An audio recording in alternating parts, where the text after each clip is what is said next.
कि digestive glands हम किसको बोलते हैं? Digestive glands are those glands which secrete digestive juice into our food.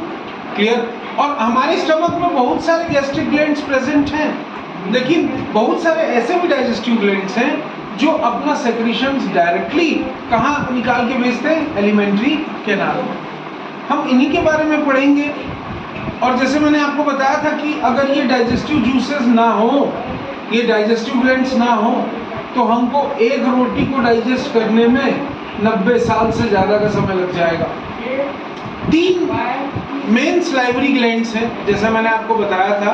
Late us see, we have the 3 main salivary glands, और इन्हीं 3 main salivary glands में मैं सबसे पहले बात करूंगा स्लाइवरी ग्लैंड्स की। तो 3 पेयर ऑफ स्लाइवरी ग्लैंड्स हैं, पैरोटिड, सबलिंगुअल एंड सबमैक्सिलरी। तो we have 3 glands, parotid, sublingual and submaxillary. सबसे पहले हम लोग बात करेंगे पैरोटिड ग्लैंड्स की। अब पैरोटिड ग्लैंड्स सबसे बड़ा स्लाइवरी ग्लैंड है। Parotid glands they are largest of the salivary glands, ठीक है। और पैरोटिड ग्लैंड जैसे मैंने आपको बताया था कि हमारे दोनों तरफ they are present over the both the sides. Clear है ना? बिल्कुल हमारे कान के नीचे ये जो ग्लैंड है, देखिए कान के नीचे का जो ग्लैंड है ये हमारा पैरोटिड ग्लैंड है, ठीक है। और secretion of each parotid gland ये एक रास्ते से होते हुए पास करता है जिसको हम बोलते हैं Stensen's duct. What it is commonly called as? Yes, Stensen's duct. It passes via Stensen's duct the parotid gland. Clear? और ये अपर मोलर टूथ के दूसरे दांत के आसपास निकलता है। पैरोटिड ग्लैंड में जब भी वायरल इन्फेक्शन होता है तो स्वेलिंग आ जाती है, कुछ हल्का सा पेन भी होता है, ठीक है, सूजन भी होती है, और इसी बीमारी को हम बोलते हैं mumps. What it is commonly called as? Yes, this disease is commonly called as mumps. अब बात करेंगे सबमैक्सिलरी ग्लैंड की। तो सबमैक्सिलरी ग्लैंड आपके लोअर एंगल में अगर आप देखेंगे, you can see here you have the submaxillary gland. Submaxillary gland lower jaw के नीचे वाले एंगल में मिलता है आपको इस तरह। क्लियर? इनका secretion it passes through Wharton's duct. Their secretion it passes through Wharton's duct. So the secretion it passes through the Wharton's duct. इसके बाद हम बात करेंगे सबलिंगुअल ग्लैंड की। As you can see the position of sublingual glands. और sublingual glands कहाँ हैं? ये आपके बकल कैविटी के फ्लोर में प्रेजेंट होते हैं। They are present over the floor of the buccal cavity. आपके टंग के नीचे और over this portion. ठीक है? तो you have the sublingual glands. Is this clear? Right? है ना? तो ये टंग के नीचे रहते हैं और यही सबलिंगुअल ग्लैंड्स एक विस्कस, एक गाढ़ा सा फ्लूइड सेक्रेट करते हैं जिसको हम बोलते हैं सलाइवा। क्या बोलते हैं उसको? सलाइवा। अब सलाइवा के बारे में भी थोड़ी सी बात कर लेते हैं। Let us talk about saliva. Saliva है क्या? Saliva is a secretion of salivary glands. हमारे सलाइवरी ग्लैंड्स का ही जो स्रावन है वो है सलाइवा, जैसे मैंने आपको बताया था। हम इंसानों का सलाइवा गाढ़ा होता है, कलरलेस होता है और थोड़ा सा क्लाउडी होता है, बादलों के जैसे होता है, ठीक है, धुआं धुआं होता है। हमारे सलाइवा का एवरेज पीएच, ये वर्ड बहुत इंपॉर्टेंट है, याद रखना कि सलाइवा का एवरेज पीएच क्या होता है। तो हमारे सलाइवा का जो एवरेज पीएच है वो 6.8 होता है। Average pH of saliva is 6.8। Clear? ये हमको याद रखना है। और सलाइवा, क्योंकि ये मेरी बकल कैविटी जो है इसको हमेशा मॉइस्ट या गीला रखना जरूरी है, तो सलाइवा का सेक्रीशन कंटिन्यूअस मेरे सलाइवरी ग्लैंड से होता रहता है। ये भी इंपॉर्टेंट है, ठीक है? क्लियर? और जब हम कुछ खाते हैं, आपने हिंदी में सुना होगा, अक्सर लोग बोलते हैं मुंह में पानी आ गया, यस इट्स अ फैक्ट, जब हम कुछ खाते हैं तो हमारे सलाइवा का जो सेक्रीशन है वो बढ़ जाता है, और अगर हम अपने खाने को अपने लार में या अपने सलाइवा में मैस्टिक्यूलेट नहीं करेंगे तो वो खाना कभी भी डाइजेस्ट नहीं हो सकता। इसके साथ साथ जैसे मैंने आपको बताया था कि सलाइवा जो है वो खाने को लुब्रिकेट भी करता है, खाने को चिकनाई प्रदान करता है, ताकि खाना आसानी से एलिमेंट्री कैनाल से होते हुए आपके स्टमक में आ जाए, इसोफेगस से होते हुए आपके स्टमक में आ जाए।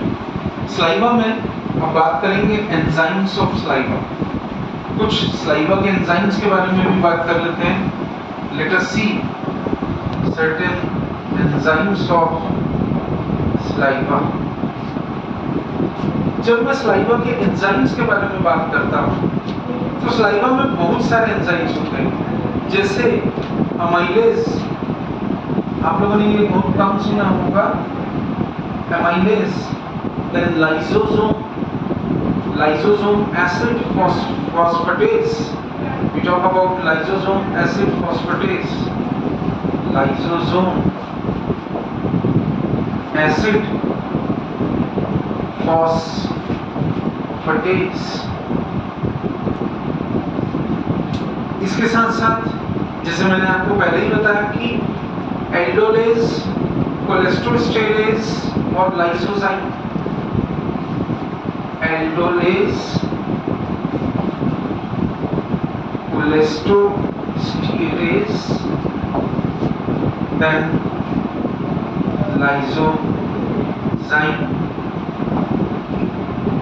और इसके बाद अगर आप देखेंगे तो we have maltase, catalase, lipase, maltase, catalase, lipase, और इसके साथ में और एक चीज that is what you rightly call as urease and protease.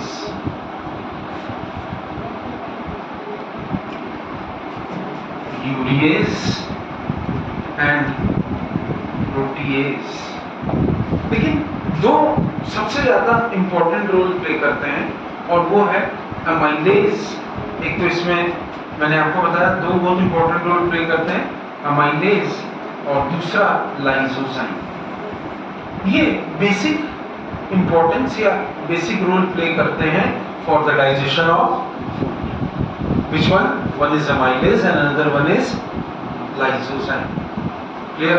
One is amylase and lyso. चलिए सलाइवा, जैसे सलाइवरी अमाइलेज जो है वो स्टार्च और ग्लाइकोजन को हाइड्रोलाइज करता है। This hydrolyses starch and glycogen. ये स्टार्च और ग्लाइकोजन को हाइड्रोलाइज करता है, ठीक है, जैसा मैंने आपको बताया। और लाइसोजाइम ये कुछ कॉम्प्लेक्स पॉलीसेकेराइड को हाइड्रोलाइज करता है। तो दिस लाइसोजाइम, जैसा मैंने आपको बताया था, it hydrolyses certain complex polysaccharides. अच्छा, ये बैक्टीरिया को भी मारता है। तो it hydrolyses certain complex polysaccharides and also kills infectious bacteria। ये उसको भी मारने का काम करता है। अब सलाइवा के फंक्शंस क्या क्या हैं ये देख लेते हैं। जैसे सबसे पहले मैंने आपको बताया कि फंक्शंस ऑफ सलाइवा क्या है। सलाइवा आपके सूखे खाने को मॉइस्ट करता है, गीला करता है। सबसे पहली चीज आपके सूखे खाने को क्या करता है? गीला करता है। एंड यू विल फाइंड, क्योंकि पानी जो है वो तो एवोपोरेट हो जाता है वाटर से, ठीक है, तो सलाइवा आपके खाने को गीलापन प्रोवाइड करता है, उसको लुब्रिकेशन प्रोवाइड करता है। दूसरी चीज, जैसे मैंने आपको बताया था कि सलाइवा एक एंजाइम बनाता है जिसको हम बोलते हैं salivary amylase. This salivary amylase is also known as ptyalin. As I told you, salivary amylase and it is also known as ptyalin. You have to remember this also. इसके साथ साथ जैसे मैंने आपको बताया कि ये salivary amylase ये ptyalin क्या करता है? It is responsible for the digestion of starch. What it is responsible for? It is responsible for the digestion of starch.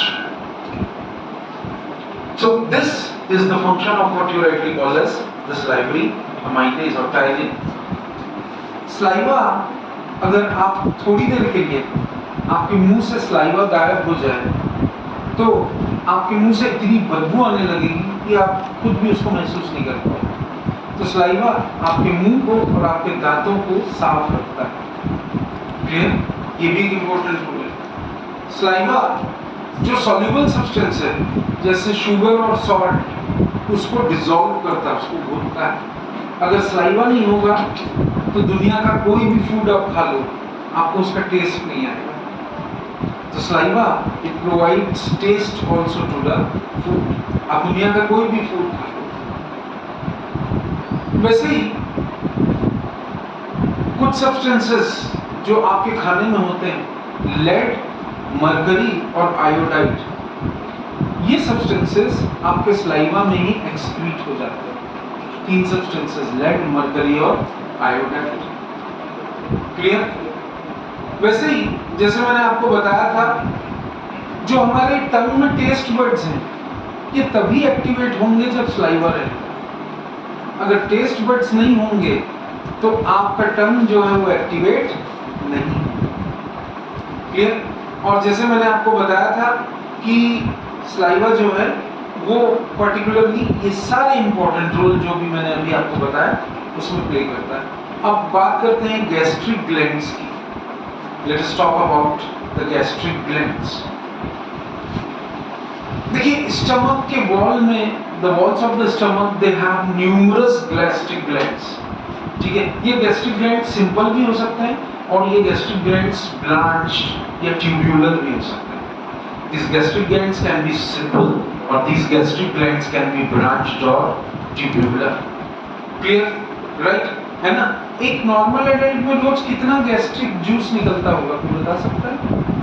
एक नॉर्मल एडल्ट में रोज कितना गैस्ट्रिक जूस सेक्रेट होता होगा? 1 से 3 लीटर। 2 से 3 लीटर। एक नॉर्मल एडल्ट में 2 से 3 लीटर गैस्ट्रिक जूस वो डेली सेक्रेट होता है, जैसा मैंने आपको पहले ही बताया था। क्लियर? राइट? और ये जो अगर मैं इसके बारे में बात करूं, 3 different type of gastric glands, 3 different type of gastric glands they are present in the gastric mucosa. इनमें सबसे पहले पेरियाटल सेल्स, सबसे पहले हम क्या देखेंगे? The first we will see the parietal cells also known as oxyntic cells. So the first is what you commonly call as the parietal cells or oxyntic cells. So let us see the first one. The first one is commonly known as parietal cells or oxyntic cells. The first one. Then the second one is chief cells, also known as, सब जानते हैं, peptic cells. The second one is chief cells, also known as peptic cells. And then after the third one, that is known as mucous cells. The third one is commonly known as mucous cells. तो ये तीनों जो gastric gland से हमारे secret होते हैं। इसके बाद अब हम लोग बात करेंगे, जैसे मैंने आपको इसके बारे में बताया था कि ये सारे सेल्स बहुत सारे इंपॉर्टेंट पॉइंट्स प्रूव करते हैं। ये जितने भी सेक्रीशंस हैं ये सब एक एसिडिक गैस्ट्रिक जूस बनाते हैं और उसका पीएच होता है 2। The pH of acidic gastric juice is 2। इसीलिए मैंने उस दिन बताया था कि अगर आप एक रेजर पत्ती निगल लो तो आपका पेट, आपका गैस्ट्रिक जूस उसको डिसॉल्व कर सकता है। तो उसका pH होता है 2। ये चीज याद रखेंगे। गैस्ट्रिक जूस में 0.5% सॉलिड मैटर होता है। Gastric juice has 0.5% solid matter, साथ में उसमें आपको potassium chloride, potassium, what you call as sodium chloride, phosphates मिलेगा, म्यूसिन मिलेगा और एक एंजाइम जिसको हम बोलते हैं 3 एंजाइम। कौन कौन से? Pepsin, rennin, RENNIN, pepsin, rennin और गैस्ट्रिक लाइपेज। कौन कौन से 3 मिले? Pepsin, RENNIN. There is a difference between RENIN and RENNIN. Pepsin, RENNIN, renin and enzyme gastric lipase. इसके साथ साथ आपको म्यूसिन भी मिलता है, इसके साथ साथ आपको हाइड्रोक्लोरिक एसिड भी आपके गैस्ट्रिक जूस में मिलता है। Is this clear? Right? अब गैस्ट्रिक जूस का जो सेक्रीशन है वो 2 चीजों के अंदर कंट्रोल में होता है। One is the nervous and another one is the hormonal control. आपके नर्वस सिस्टम में और आपके हार्मोनल कंट्रोल दोनों को गैस्ट्रिक सेक्रीशन जो है वो कंट्रोल करता है। Is this clear? लेकिन देखो गैस्ट्रिक जूस और भी कई कारणों से सेक्रीट होता है। मैंने उस दिन आपको बताया था कि अगर मैं किसी खाने का स्मेल नहीं ले सकता तो वो खाना मेरे लिए कभी स्वादिष्ट हो ही नहीं सकता। Are you getting me? सिर्फ खाने के बारे में सोचने से भी आपके पेट से गैस्ट्रिक जूस जो है वो सेक्रेट होना शुरू कर देता है। ठीक है, तो अभी सोचिए मत, अभी जो मैं बता रहा हूँ उसको देखिए। सिर्फ खाने के बारे में सोचने से ही आपके पेट में गैस्ट्रिक सेक्रेशन होना शुरू हो जाता है। स्मेल बहुत इंपॉर्टेंट रोल प्ले करता है। अगर खाने की खुशबू आ रही है तो आपकी भूख ऑटोमेटिक बढ़ जाएगी और जैसे ही आप खुशबू लेते हैं तब आपको भूख तेज लगती है। Is this clear? जैसे आप कहीं से जा रहे हैं और साइड में गुपचुप की दुकान है तो बट नेचुरल है कि उसकी जो खुशबू आती है, जो उसका फ्लेवर आता है, उससे आपको लगता है कि यार रुक करके थोड़ा सा खा ही लेता हूँ। होता है ना ऐसा? ठीक है, in the same way chewing of food, हम खाने को एकदम से अंदर नहीं लेते, हम खाने का स्वाद लेते हैं। चीविंग ऑफ फूड और फूड का जो कांटेक्ट होता है स्टमक के वॉल से। अब इसके बाद मैं आपको बताने जा रहा हूँ लीवर के बारे में।